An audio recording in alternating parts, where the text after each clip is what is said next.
Good morning, everyone. My name is Wandile Sihlobo. I work for the South African Agricultural Business Chamber. It's a wonderful turnout. I see over 200 people that are full in this hall. So congratulations to Dewald and the team for putting this on. Can you please give them a round of applause, please? When Dewald and I met a couple of weeks ago, we talked a little bit about what would be an appropriate subject to share thoughts on with you today. And at the time, we thought, no, let's say a few words around the South African red meat economy. And obviously, a few days went by, and one started to think thoroughly about this subject, to say, what is it that we can pretty much maybe talk about? And one key word or one key thing that kept gravitating on my mind was the issue of confidence in the South African economy or in South African society at large. And I felt that this is one thing that is not being discussed a lot, to such an extent that I had to change today's discussion to talk about this, because I think it's so essential if we begin to talk about progress in this country and we begin to talk about increasing people's living of standards so they can be able to afford some of the products that you folks in this room actually produce.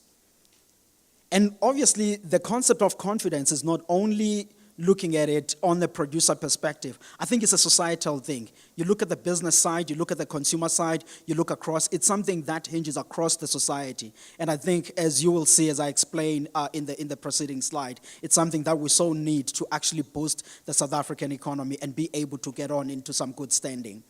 And in society, I think everybody talks about this subject almost every day in South Africa. You might not actually use the exact words where you say, no, I have confidence or I don't have confidence in certain organizations. But I think the attributes, the words that we use in our sentences, either explaining our relationships with our organizations or certain government departments or certain private sector participants, they do play on around that. I mean, you listen to people every day on a radio or newspaper. Issues of trust in South African society is one of the things that is discussed a lot. Reliability, reputation, and all of those things. You heard Dewald in his opening statements where he says he wants to work with many organizations as he can so that he can build trust and make sure that the issues of the red meat industry are put forward on a policy making, a technology development, and progress. And I think all of these things hinges around this particular topic. And in this time in South Africa, if you think about confidence, I think this is probably the only time where we've discussed this issue at most, looking back from 1994 up until this year. And you will see how we measure and we try to look at this over time. And obviously, we categorize, you look at it businesses, you look at the households on a consumer levels, you look at the agricultural side. And I think that this topic has been so dominant in our households throughout this year, if you were to measure looking on from 1994 coming on until today. And it's not a South African issue only. I mean, some of the global key leading players, you look, for example, Larry Summers in the US is one of the leading economists in our discipline, has always argued that we need to have confidence in society in order to be able to attract investment and see growth and see people's living of standard improving so they can be able to participate and be the consumers which you need to actually get your businesses going forward.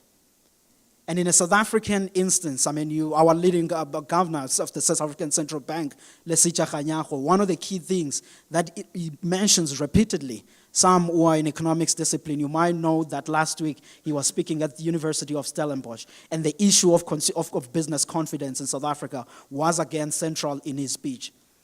The people who are managing your pension funds on Ellen Gray and some of the other money managers, this issue of confidence is the same thing that they bring up over and over. And if they don't have confidence in the South African economy and you begin to see outflows coming out of our country, obviously economic growth, the purchasing power of consumers gets to be affected. And I think that this topic is so important. Even the newspapers, they write about this and putting it out every day.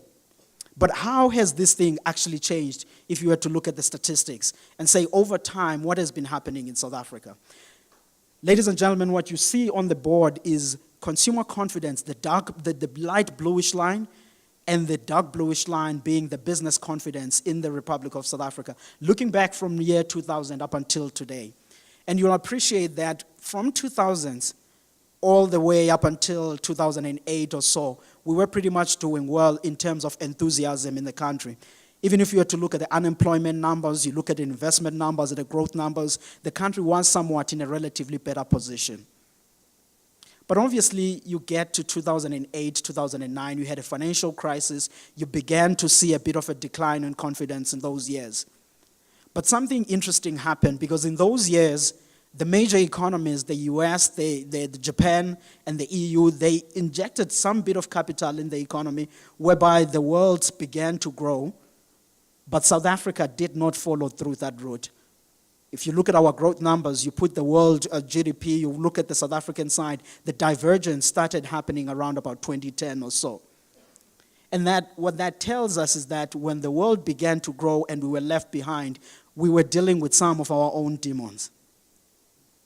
I mean, you hear a lot about the talk about the 9 years of wasted previous administrations, and some people say it was not really wasted, it's a political things and all of those stuff. But I think if you look at the economic data, you can make a case that there was somewhat a mismanagement of certain things, and you can see that also from the sentiment from the businesses and also from the households, me and you, which we are measured by that light bluish line that you see on that chart. But what exactly happened? There were a lot of changes, both on the policy side, as well as on the business side. There were issues on both sides. On the government side, obviously, you had all of these windfall of changes of the ministers and all of those things, which meant that whatever policies were discussed, no matter how good they were, it was difficult to actually see a policy being carried through over time because of some of those changes of the people that come through. Someone comes in with their own vision while there's already something written down. You talk of NDP, for example. Have you seen it being implemented with some bit of enthusiasm across South Africa? If you could point on Mr. Mahanjana and them, they tried to implement some of the project, but he can count them maybe in a one hand, those that they carried out maybe successfully. There was a lot of things that were put in place, denting that progress, both on agriculture and also in the other subsectors. And obviously, some of the things happened in the communications, in the treasury. You saw downgrades in the South African economy, and that has led to that subdued confidence, which you see being somewhat along the line. We've never had those years of 2004, 2005, which you're seeing on the board. But why do I say this is only an issue of confidence? It's clear because if you look towards the end of that chart, you see a bit of a slight uptick. That was when we had the change in the administration in the country with a new president pretty much coming in. And there was that enthusiasm both on business as well as on the consumer side. But obviously, straight after that, people realized that some of the structural challenges which we as the Republic of South Africa are still dealing with are still there, no matter how the top level of the policy-making space changes, which is one of the things that we're currently dealing with today. But why do I say then you should take care or you should pay attention to the issue of confidence? It's basically explained by the chart that you are currently seeing now on the board. But because what you see there is, again, business confidence being the light bluish line and the dark bluish line being the private sector fixed investments, which is the money that needs to be injected in the economy to your businesses and any other people in their subsectors to begin to see the growth and the jobs and the enthusiasm that everybody needs. Because let's face it, the beef industry or the red meat industry is somewhat a premium product in South Africa. For you to do well in the domestic economy, you have to have this. For you to do well in South Africa, you have to have the domestic economy also doing well, people getting better and having some bit of money to go around. And for that to happen, there needs to be those sort of investments. And that investment will not come until we sort the policy side and some of the things that weigh on confidence over time, which is exactly what you see on that board, that investments across the South African economy has been on the decline since 2008, 2009, after the financial crisis. We've never really recovered. But we have had best times, because some other people worry to say, but will we really see investments in South Africa hitting good levels of what is needed, say 9%, 6%, 10%?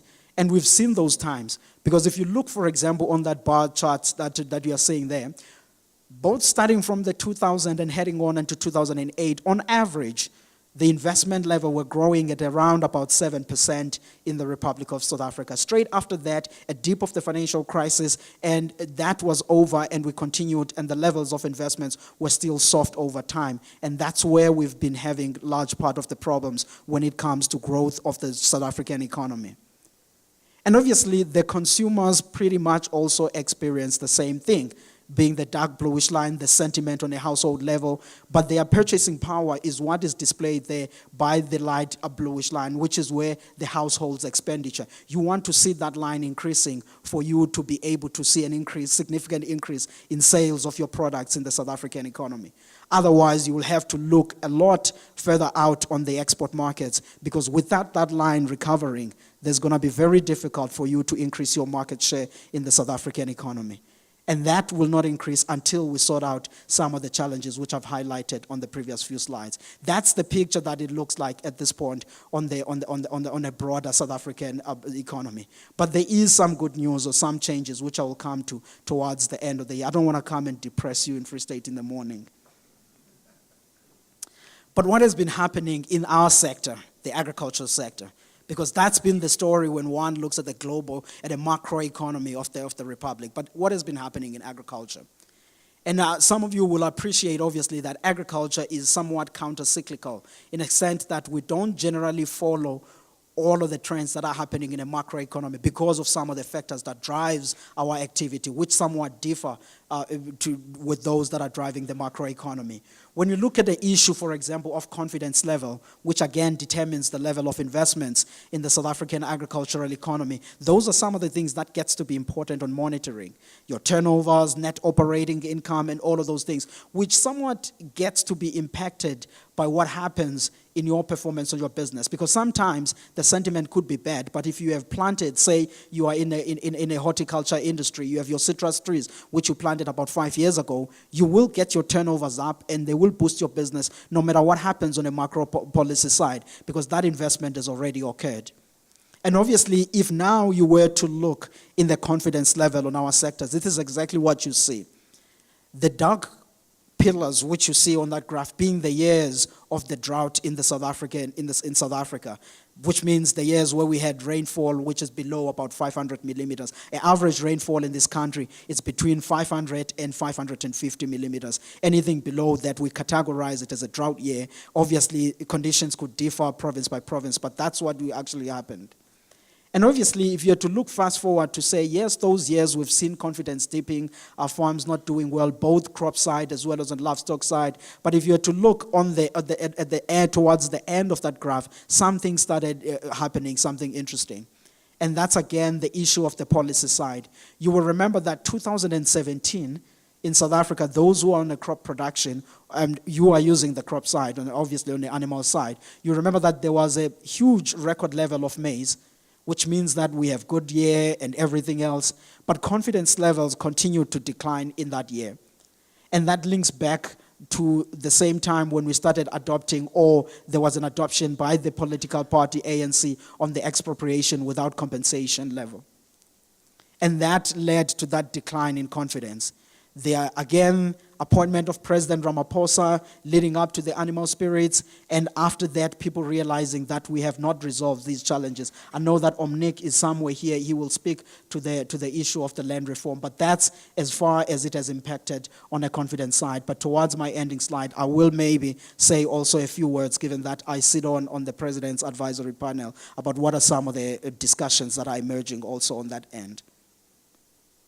And obviously, the same way we treat confidence on a macro economy is the same stuff that gets to happen in a South African agricultural investment side. Because without that investment, without that confidence in agriculture, the investments also get to be affected. And that's exactly what you are seeing on that board, that good correlation between the fixed investments being the dark bluish line and the light bluish line, again, being the sentiment in the South African agricultural economy. And that is measured up, by the way, by the discussions that we get to have with all of the key players, both in your sector as well as also looking on in the other sectors, your horticulture, your grains and everything, and measuring those sentiments, and we come up with some of those numbers that you're seeing there. But the most important thing to point out here is that in agriculture, you have been really strong and resilient when you compare with what is happening in the other sectors. What I mean by that, we've seen a decline in investment in other sectors where the sentiment was changing. But in your farms, in some of your places, regardless of all of the policy matters, you continue to invest, which is exactly what you are seeing on that graph, because we are not seeing a big decline on that light bluish bar, which is the investment in agriculture. You continue to invest.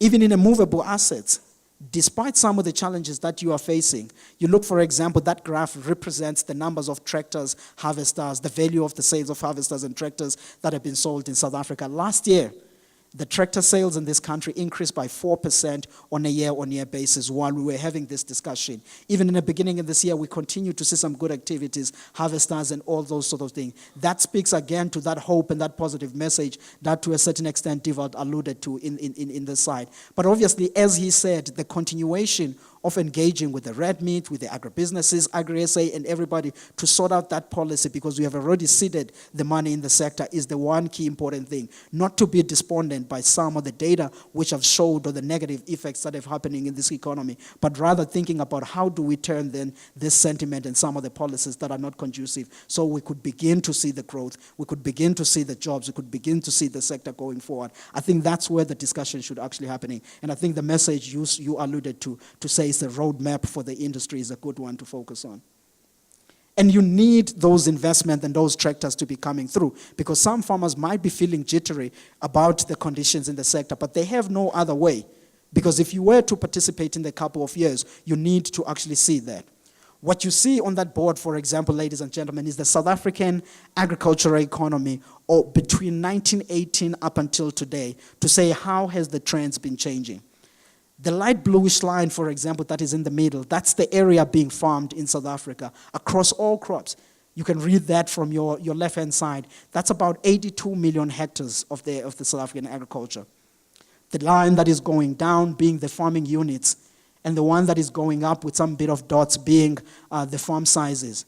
Obviously, you had small farms, government support in the 60s, 40s going up until the deregulation in 1997, 1998, which links again to the conversation or the line that Daryl mentioned on his sentence, where he says, to be able to succeed, you need the economies of scale, and those economies of scale is exactly what you saw being happening in 1997, 1998 after the deregulation and the South African agricultural sector integrating with the global economy, and we needed to get a little bit bigger. And I mean, I know, Lo, for example, you've touched on some of these things with some of the guys that you're working with, but these are some of the changing trends, which then means that the industry needs to invest to be able to cope with the changing structures as we go forward.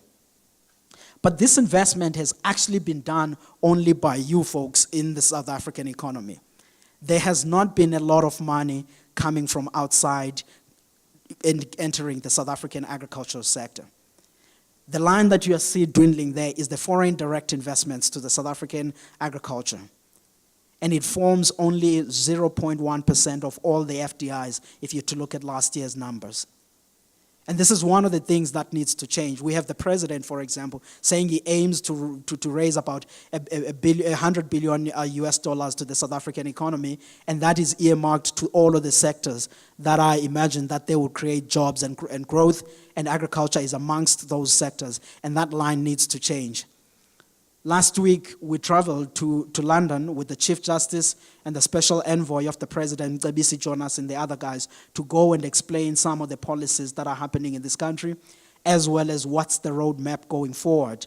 And the ideal of doing that was, again, to raise capital from outside and bring some enthusiasm for people to begin to invest in the South African economy. And that's the line we hope it will change. And if it changes and then people invest in your businesses and even on a value chain side, then maybe those exports, a question came in to say, how do you bring South Africa up to the levels of top 6 or so of the exports?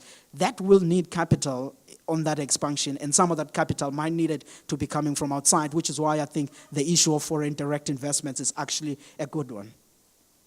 And aside from selling or explaining the policy side, we also had a good story to tell there. Because the reality is, you might not have been doing well maybe in the past few years or stuff like that, being crunched because of the rising input costs, which again were showed in the opening slides here.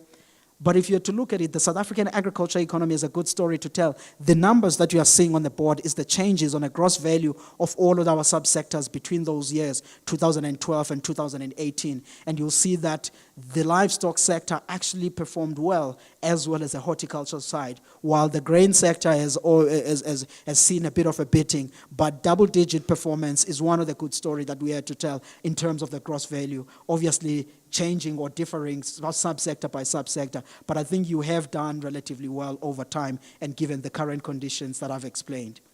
And even if you were to look at South African agriculture economy as a whole, to say agriculture and other asset classes, which those people who are holding the money we're talking to, how much returns will they get? The green bar there are the returns of investing in the South African farming. And you have the JSE being the grayest line. Over time in those years, people get rewarded to be investing in the food sector in the South African economy. Obviously, looking again over a long term, not on a year-on-year basis where we get to be influenced by all sorts of factors. So there is a good story to tell. There are some bit of hurdles on the road, and I think that can be overcome by the dialogue and obviously the grouping of having associations like this where they go and speak in one voice, and they will have a much more broader, a significant representative on dealing with some of these matters.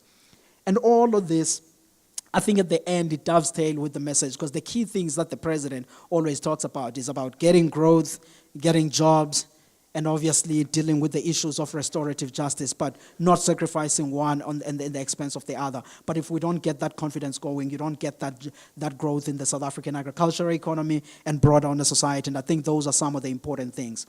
But now, some of the few closing lines in my last slide, as I close, I thought I should make a few statements maybe on a policy side.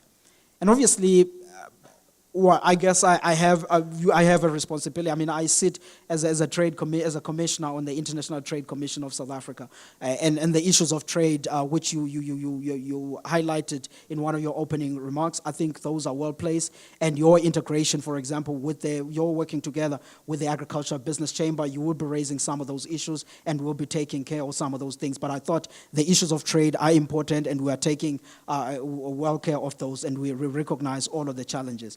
And the other issue that in South Africa will need to be addressed in order to spark confidence and growth is the issues of the infrastructure in the farming areas. Mr. Mahanjana and Lo, you have some operations in the Eastern Cape. You have seen the need for infrastructure there. And if you are to see any expansion, any growth in those areas, the issues of infrastructure will remain important. And I think continuous engagement with the government and other entities is one of the important things. And I think with a grouping like this and the one voice, that voice gets to be more listened and have a bit of a significant impact in there. Issues of water rights, which some people, particularly those who are also having crop production on their farms, I think those, again, they have back in the agenda and they are being dealt with. Even in our land reform panel side, we are reflecting on some of the other key issues arising on the water rights side. And I think in the coming years, you will begin to see some of the positive changes if all things goes well. Climate change, I think the big story is, again, to the points that Daryl also mentioned of adaptation as well as the usage of technology. And I think that to cope with that, we have to be open and see what are some of the promises that the technology can offer for us to deal with the climate change. And I think it will remain one of the big issues for quite some time. And now let me close with the one that we are responsible for, which I hope Omnic Serfontaine from Sonic Group will also elaborate on, the issue around the land reform policy. And that what I can say briefly here is that we have two objectives at this country. There are two processes, firstly, that are currently ongoing. You have the Parliamentary Committee Review Committee, which is chaired by Mamtoko Didiza, which is basically looking at how should the Constitution, the Section 25 of the Constitution of the Republic of South Africa be adjusted or amended to accommodate some of the aspirations that are coming across political parties and societies. And that work is underway, and they're well aware of the unintended consequences of approaching that process with some bit of, so they're taking a very good care on looking at that. As to what amendments or what changes will be, we will have a clear sense of that after the elections. And you might have seen, those who have read the papers, she again pointed that out on Business Day this morning, that there's not going to be any news up until that time. But as Devald said in the beginning, that the voice of the Feedlot Association is represented in some of the groupings, your Agri-SA, your AgBiz, and all of the other panels. That offers an avenue for interaction so that some of your aspirations are also accommodated on that end. But the key date to to keep in mind is that after the elections, there might be some new amendments which might be introduced, but through the structures, you will be able to be accommodated, your views on what you think about that. And the other point then, which is where I participate on, is called the Advisory Panel on the Land Reform. And I think on that one, our job is relatively slightly easier because we have to deal with about how do you create the land reform plan for South Africa, the implementation plan which will be actionable. And we have a report which we are concluding, which will be out obviously by the end of this, which will be submitted to the president by the end of this month, and he will have to apply his mind before he puts it up on the public. And you will also get a sense of what are some of the thoughts that we are putting forward. But the two key objectives that I wanted to mention is the fact that whatever we do, we have to address two things in a broader level. Restorative justice question is a serious one and it needs to be addressed. But in addressing that, we should not sacrifice growth and job creation because this country is dealing with a high level of unemployment and all of the other social aspects that we're dealing with. So how do you strike a balance into those things is exactly what we are dealing with now. And we have listened to a number of organizations, South Africans, we've studied academically, we've applied our minds to the best of our abilities, and obviously the report will come up then. But I think a flavor of what will potentially come up, perhaps maybe Nick will reflect onto that. And I think I should stop there for now. And thank you so very much for your time. And thanks again, Dewald, for the opportunity to talk.